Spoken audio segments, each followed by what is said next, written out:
Тэгээд бит хоёрын яг тиймэрхүү тийм зөрчилдөөнтэй үедээ гаргадаг хамгийн гоё үйлдэл одоо юу гэхээр бит хоёр бие биентэйг амар гоё ингээд чанга тас тэрвэрлдэг байхгүй ингээд явна за аавыгаа уучлаарай аав нь үнэхээр чихэр өгч чадахгүй нэгэд ингээд тэрвэрдэг байхгүй. Тэгэхээр Жинжика бас аавыгаа амар гоё амар чанга юм жижигхэн мөртлөө амар жижигхэн гараараа юм жижигхэн толгой молгоор ингээд налаад намайг амар чанга тэрвэрлэхэд тэр л айгүй гоё юм дөө. Бит хоёрын хамгийн гоё юм чи.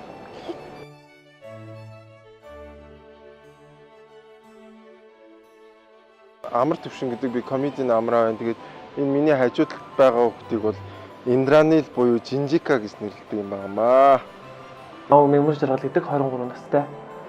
Тэгээд биза хаа болсон. Яг өмнө жилийн 9 сарын 25-нд анхудаа болсон. Одоо охин маань 10 сартай. Намаг Анар гэдэг 30 гараад явж байна. За намаг Насан бол гэдэг. Намаг Мандах гэдэг. Би одоо 27 настай. Эрэгтэй эмэгтэй 2 хүүхэдтэй. Том хүүхэд 7 настай. Охин маань болохоор 3 өнгөрөөд явж байна. Нэг охинтой. 2 хүүхэдтэй аав байгаа. Том нь болохоор 6 настай. Одоо сургуульд орох гэж байгаа. Бага нь болохоор ой гарантай байгаа. Анх аав болоод их л тийм өвөрмөцөл мэдрэмж төрж ирсэн да. Анхудаа яг төрхөн өрөөлөө хамт орсон. Тэгээд тийшээ ороод ингээд яг хамгийн анхны яг төргөөд охиноо харсан мэдрэмж бол ингээд бүх юм болчлоо. Ингээд юм одоо эрүүл ингээд төрсөнд нь амар баярлаад тэгээд ингээд бүх юм болчлоо гэж дотор боддог. Анхны яг төрсөн сэтгэл мэт юм лээс. Би нөгөө ялах хүүхдээ ерөөс нүдэ нээхгүй байждаг гэж бодсон. Тэгсэн чинь эмнэлгээс гарах гал тэрсэн чинь юм үлгийтэй дотроос нэм амар том 2 харнууд харж ирсэн. Тэгэл нүдэ нээц ингээ харж идэм байна даа л гэж гайхчихсан байгаа. Энэ бол төсөөлж байгаа муутай л байгаа юм чи тэгэл тэрэл. Тэгээ мэдээж нөгөө хүүхэд төрсөн учраас маш хариуцлага нэмэгдэж байгаа гэдэг бол маш их ойлгож ирсэн. Тэгээд ер нь их тийм хариуцлага нэмэгдэж байна гэдэг мэдрэмж айгүй төрсөн. Анх охинтой болох мэдрэмж бол маш гоё.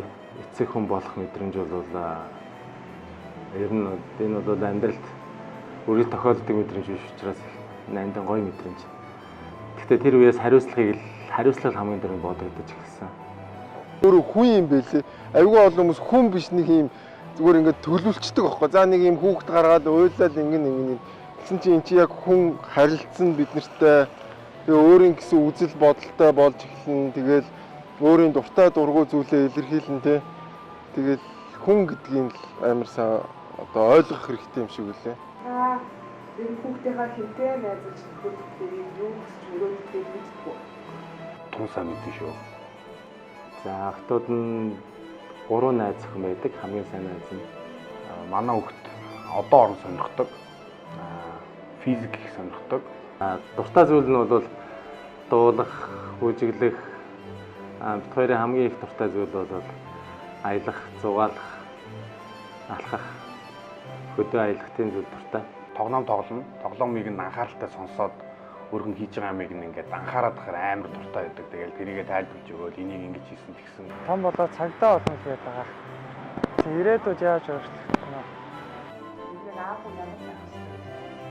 Хүн бол бүр зөвхөн хамгаалах биш хүүхдийг хүмүүжүүлэх, хайрлах, эхнэрийн халамжлах, хайрлах бүхэл зүйл дээр эрх хүний оролцоо бол хамгийн чухал гэж үздэг.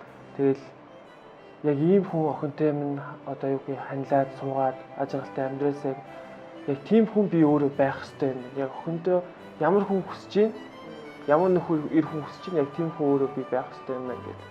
Одоо л яг тийм аав байх хичээдэг шүү дээ. Одоо нөгөө наснаас л хамаардаг багтаа. Одоо жоохон хогшоо аав болчтой залуу аав.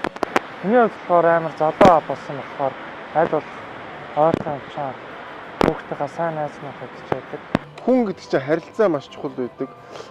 Тэгээд би бол яг мөнгөө ч олон хүүхдээ шаарддаг аль аль нэг. Одоо 100 бол бит хоёр одоо ингээд цэцэрлэггүй ингээд хоёулаа өдөржингөө хамт ингээд энэ тэнүүгээр одоо гулээ дарна гэж ярьдаг шүү дээ. Гулээ дараад ингээд зугаалаад өдөртөө хэрэлт үедээ хэрэлтээ сайдлах үедээ сайдлцаад үнэлцэх үедээ үнэлцэл явж идэг тийм хоёр юм аа. Би илүү хүүхдтэйгээ ойрхон найз байхыг хүсдэг. Тэгээ би хүүхдийн хүүхдтэйгээ цогтой хөл өмгийн тоглолт үзэхээр дагуулад явна. жоон том болохоор битээр цухтаа тэгэл олон юм их багч боддоо шүү дээ. Мэдээж хүүт байгаа шүү дээ, тий. Охинтойгоо бэхээр арай өөр багч боддог. Охиныгоо яг тийм ийм хүн болоосоо гэхээс л яг өөрийнхөө л байгаасаа үстэй. Нэг хүмүүсийн нэг хүүхдээ хүмүүжүүлэх философи гэж байдаг юм шиг. Өөр өөрсдийн гэсэн нэг арга барилчт юм уу тий. Би бол охиноо илүү чөлөөтэй тэгээд тийм жоохон хариуцлагатай хүн болоосоо гэж боддгийн. Миний охин хэрвээ ингээд өөрөө сонголт хийсэн бол тэрнийхээ хариуцлагыг өөрөө хүлээгээрээ. Эр хүн бол хүчтэй, мундаг тийм байх нь бол гол зүйл биш. Эр хүн бол хариуцлага өгөөмөр байдал хамгийн чухал. Тэгээ үүний доторх хамгийн чухал зүйлийг бол залуучуудыг би хариуцлагатай эр хүн, хариуцлагатай аав байгаасаа гэж хүсэж байна. Хариуцлага гэдэг бол гэр бүлдээ, ажлын хамт олон найз нөхөд дотроо, нийгэмдээ, улс орондоо бүхэл салбарт хариуцлагатай эр хүн байгаарай гэж уриалмаар байна.